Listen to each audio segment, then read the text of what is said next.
Selamat berjumpa kembali di vlog saya. Jadi hari ini kita mau sambil ngobrol santai. Ini jam pulang kerja ya. Sekarang pukul 4 sore. Tapi lalu lintas belum terlalu ramai karena biasanya nanti kalau udah setengah 5 ya sangat ramai. Ini masih di kawasan Cibinong, ini di lampu merah Cibinong City Mall.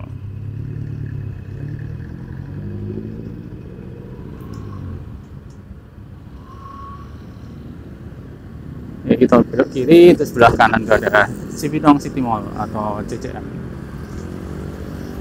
Oke, pada kesempatan kali ini sambil pulang kerja, saya mau ngajak ngobrolin tentang event MotoGP yang akhir pekan lalu sudah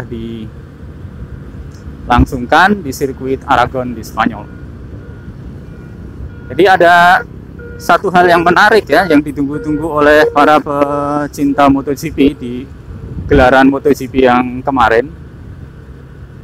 Itu comebacknya Marc Marquez. Ini luar biasa. Setelah absen sejak balapan terakhir di Indonesia di sirkuit Mandalika di seri kedua ya, kedua MotoGP pada tahun ini di bulan Maret. Itu setelah operasi lagi, habis kecelakaan, comeback di Aragon. Dan sebenarnya hasilnya luar biasa. Setelah kualifikasi itu bisa masuk di 10 besar. Dan apa yang bikin heboh sebenarnya? Jadi yang bikin heboh itu, jadi saya minjem istilahnya netizen ya. Jadi Marc Marquez comeback langsung double kill. Langsung double kill. Masih di belum sepertiga balapan ya, double kill. Jadi yang pertama itu ban belakangnya ngunci ketika direm, sehingga Fabio Quartararo dia menabrak dari belakang. Dan akhirnya sangat disayangkan, ini Fabio Quartararo yang memuncaki klasemen, dia harus jatuh dan mengalami cedera ringan. Jadi ada lecet-lecet di bagian dadanya. Dan selepas itu, ini Marc Marquez juga mengalami kendala lagi, dan ternyata itu fairing depan atau motornya si Quartararo ini dia masih ketinggalan di bagian kolong ban belakangnya Marquez. Ini kenapa yang menyebabkan kecelakaan kedua terjadi. Ketika mau masuk ke tikungan ketiga, itu motornya jadi oleng gitu, nggak stabil, akhirnya dia ngebanting ke kiri. Nah kebetulan di sebelah kiri itu ada Takaki Nakagami, dan akhirnya nyerempet Takaki Nakagami, sehingga si Taka ini dia jatuh akhirnya, losor juga. Jadi ini dia yang menyebabkan langsung double kill. Wah, ini di depan saya ini ada motor baru ini, TVS Callisto, lucu juga ya. Warnanya keren. Ini motor-motor yang sangat langka ini di Indonesia. Lucu bentuknya, unik. Jadi kalau yang suka anti mainstream, ini TVS Callisto.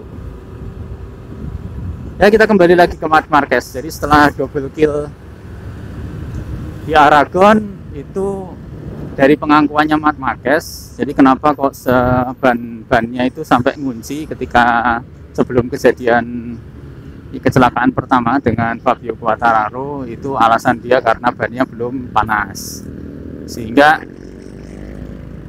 gripnya kurang. Jadi ketika direm itu bannya ngunci. Ya, akibatnya karena ngunci, motornya itu langsung ya istilahnya bukan kalau ke belakang itu bukan ngebanting ke belakang. Jadi melakukan perlambatannya itu mendadak, dan di belakang itu kan Fabio Quartararo. Dan itu posisinya baru selepas start. Jadi antara satu pembalap dengan yang lain itu berdekatan. Akibatnya nyeruduk gitu. Gampangannya si Quartararo ini nyeruduk ke depan motornya si Marquez. Nah, ketika akibat kecelakaan yang pertama ini, perangkat wingletnya Quartararo itu nyangkut di kolong ban belakangnya Marquez, sehingga motornya nggak stabil, terus akhirnya goyang ke kiri dan nyerempet si Taka itu. Nah begitu kejadian. Tapi ini sebenarnya capaian Marc Marquez itu cukup bagus ya. Dia ketika kualifikasi setelah begitu lama absen itu menjadi pembalap tercepat di grid start, bahkan melampaui rekannya Pol Espargaro dan adiknya sendiri Alex Marquez. Ini jadi sebenarnya balapan kemarin itu sangat ditunggu-tunggu oleh penggemar MotoGP. Jadi comebacknya Marc Marquez ini akan menjadi fenomenal apabila capaiannya bagus gitu. Misalkan masuk 5 besar aja udah sangat luar biasa. Tapi ternyata kejadian di sirkuit berkata lain, akhirnya dua kecelakaan yang melibatkan Marc Marquez sendiri, sehingga dia sendiri akhirnya memutuskan untuk tidak melanjutkan balapan karena merasa ada yang salah di sepeda motornya setelah 2 kali accident, istilahnya accident. Nah dari sisi Quartararo pun sepertinya Quartararo ini juga tidak terlampau menyalahkan Marc Marquez ya. Jadi ya begitulah balapan katanya. Jadi resikonya selalu ada. Marah dia sebenarnya, tapi tidak marah ke Marc Marquez ya, seperti marah karena tidak bisa mendapatkan poin karena dia sedang dalam persaingan untuk mendapatkan gelar juara dunia. Jadi kesempatan yang bagus buat Pecco Bagnaia sehingga poinnya semakin mendekati Fabio Quartararo yang pada balapan kali ini dia finish di nomor 2. Dan yang sangat luar biasa itu Enea Bastianini, dia dapat menjuarai di sirkuit Aragon kali ini. Jadi Bastianini ini bakal menjadi tandemnya Pecco Bagnaia di musim depan di tim Lenovo Ducati. Mantap. Dan di posisi ketiga ini ada Alex Espargaro, dia juga sangat bagus ya. Kali ini dia tampil konsisten sehingga bisa mendapatkan podium. Aprilia memang tahun ini mengalami kemajuan yang pesat. Jadi dengan paket tim yang baik dan pembalap juga sudah mulai memahami karakter sepeda motornya, sehingga hasil-hasil yang didapatkan dari setiap balapan yang dilakoni itu cukup baik. Sehingga secara beruntun 5 kali beruntun itu Aprilia selalu masuk podium. Jadi yang 2 terakhir, yang kemarin itu oleh Alex Espargaro, yang 2 sebelumnya itu oleh Maverick Viñales, dan sebelumnya lagi oleh Alex Espargaro. Jadi balapan MotoGP yang kemarin itu cukup ditunggu-tunggu oleh penggemar MotoGP dengan hasil yang benar-benar di luar dugaan, dan ini malah justru menyebabkan persaingan di kelas MotoGP ini semakin menarik.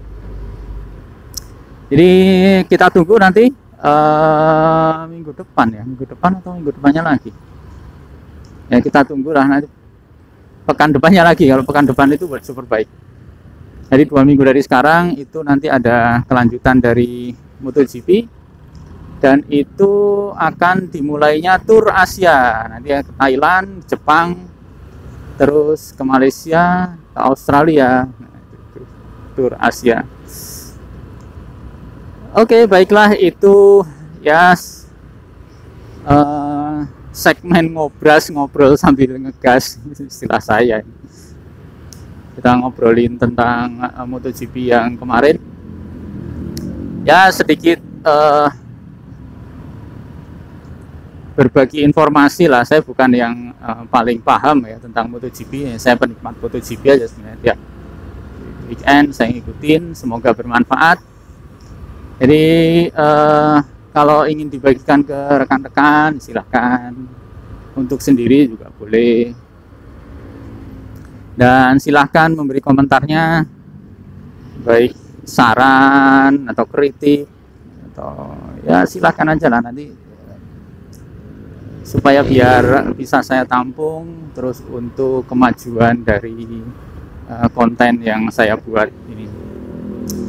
Oke, selamat sore semuanya. Sampai jumpa di video yang akan datang. Sampai jumpa.